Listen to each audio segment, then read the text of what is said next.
सोचिए, एक महिला रोज अपने बैग में दूसरी साड़ी रखती थी क्योंकि स्कूल जाते जाते पहली साड़ी गोबर और कीचड़ से भर जाती थी।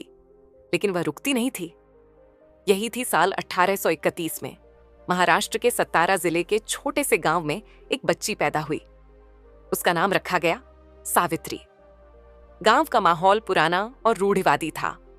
औरत का मतलब बस घर का काम, बच्चे पैदा करना और पति की सेवा। लड़कियों के लिए पढ़ाई की कल्पना भी अपराध थी। छोटी सावित्री को भी बचपन से यही सिखाया गया, तू लड़की है, तेरा काम घर देखना है। लेकिन उस बच्ची की आंखों में मासूमियत के साथ साथ एक सवाल भी था। आखिर क्यों लड़की सिर्फ घर तक सीमित है? क्या हम इंसान नहीं? सिर्फ 9 साल की उम्र में सावित्री की शादी 13 साल के ज्योतिराव फुले से कर दी गई। यह उस समय की परंपरा थी। ज्योतिबा भी गरीब किसान परिवार से थे, लेकिन उनमें सोच की क्रांति थी। उन्होंने बचपन में ही जाति भेद, औरतों पर जुल्म और अन्याय को महसूस किया था। शादी के बाद ज्योतिबा ने सावित्री में जिज्ञासा देखी। एक दिन उन्होंने पूछा, क्या तुम पढ़ना चाहोगी? सावित्री ने झिझकते हुए कहा, औरतें पढ़ती हैं क्या? मुझे तो कभी किसी ने किताब नहीं दिखाई। ज्योतिबा मुस्कुराए और बोले, अगर समाज कहे कि औरतें नहीं पढ़ सकती, तो हम साबित करेंगे कि वे पढ़ सकती हैं। यही से उनकी क्रांति की शुरुआत हुई। ज्योतिबा ने सावित्री को पढ़ाना शुरू किया। वह खुद घर के आंगन में बैठकर उन्हें अक्षर और शब्द सिखाते सावित्री का मन पढ़ाई में इतना लगा कि वह तेजी से सीखने लगी। धीरे धीरे वह मराठी, हिंदी और अंग्रेजी पढ़ने लगी। लेकिन समाज को यह बर्दाश्त नहीं था। लोग ताने मारते बीवी को पढ़ाता है, ये तो धर्म के खिलाफ है। ज्योतिबा ने कहा, अगर धर्म और शिक्षा में टकराव है तो हमें ऐसा धर्म चाहिए ही नहीं। साल 1848 पुणे में पहला लड़कियों का स्कूल खोला गया और उसकी पहली शिक्षिका बनी सावित्रीबाई फुले। वह सुबह तैयार होकर स्कूल जाती, लेकिन रास्ते में लोग उनका मजाक उड़ाते, उन पर पत्थर और कीचड़ फेंकते। औरतें चिल्लाती, यह औरत समाज बिगाड़ देगी, लड़कियों को पढ़ाना पाप है। सावित्री घर आकर रोती, लेकिन ज्योतिबा उनका हाथ पकड़कर कहते, सावित्री, अगर हम हार गए तो आने वाली पीढ़ियां अंधेरे में रहेंगी। फिर सावित्री नई हिम्मत जुटाती और अगले दिन फिर स्कूल जाती।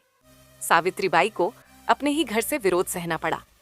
सास ससुर ने कहा, लड़कियों को पढ़ाना बंद करो वरना घर से निकल जाओ। ज्योतिबा और सावित्री ने एक पल भी सोचा नहीं। उन्होंने कहा, अगर इस घर में रोशनी की जगह अंधकार है तो हम बाहर ही सही, लेकिन रोशनी जलाएंगे। दोनों को घर से निकाल दिया गया। वे पुणे के एक दोस्त उस्मान शेख के घर जाकर रहने लगे। उस्मान और उनकी बहन फातिमा शेख ने उनका साथ दिया। फातिमा शेख भारत की पहली मुस्लिम शिक्षिका बनी और सावित्री के साथ मिलकर बच्चियों को पढ़ाने लगी। सिर्फ शिक्षा ही नहीं, सावित्रीबाई ने समाज में कई बुराइयों को चुनौती दी। उन्होंने बाल विवाह के खिलाफ आवाज उठाई, विधवाओं के लिए आश्रय गृह खोले, अनाथ बच्चों को गोद लेकर पाला जाति और धर्म से ऊपर उठकर इंसानियत को महत्व दिया। उन्होंने विधवाओं से कहा, तुम पापी नहीं हो, तुम भी इंसान हो, तुम्हें जीने का हक है। उन्होंने लड़कियों और दलितों को पढ़ाने के लिए दर्जनों स्कूल खोले। जितना वह काम करती, उतना ही समाज का विरोध बढ़ता। लोग गालियां देते, धमकियां देते, लेकिन सावित्री कहती, अगर मेरा खून भी बहाना पड़े तो भी मैं शिक्षा की मशाल बुझने नहीं दूंगी। वह औरत जिसे समाज ने कमजोर समझा, आज लोहे से भी मजबूत बन चुकी थी। साल 1997 में पुणे में भयंकर प्लेग फैला, हजारों लोग मरने लगे। सावित्रीबाई ने बीमारों की सेवा शुरू की। वह खुद बीमारों को पानी पिलाती, दवा देती। एक दिन एक संक्रमित बच्चे को गोद में उठाकर अस्पताल पहुंचाते समय वह खुद भी प्लेग से संक्रमित हो गईं। 10 मार्च 1997 को 66 साल की उम्र में सावित्रीबाई फुले इस दुनिया को अलविदा कह गईं। सावित्रीबाई फुले आज नहीं हैं, लेकिन उनकी दी हुई रोशनी आज हर जगह है। हर स्कूल, हर कॉलेज, हर पढ़ती हुई बेटी उनके संघर्ष की गवाही देती है। अगर आज दलित, पिछड़े और महिलाएं शिक्षा पा रहे हैं तो उसमें सबसे बड़ी भूमिका उनकी है। सावित्रीबाई फुले ने साबित किया कि एक औरत भी अकेले समाज की दिशा बदल सकती है। उनकी कहानी हमें सिखाती है कि अगर जिद और हिम्मत हो तो अंधेरे के बीच भी रोशनी जलाई जा सकती है। शिक्षा सबसे बड़ा हथियार है। औरतें कमजोर नहीं, बल्कि बदलाव की सबसे बड़ी ताकत है। समाज के विरोध से डरकर नहीं, बल्कि उसका सामना करके ही इतिहास लिखा जाता है।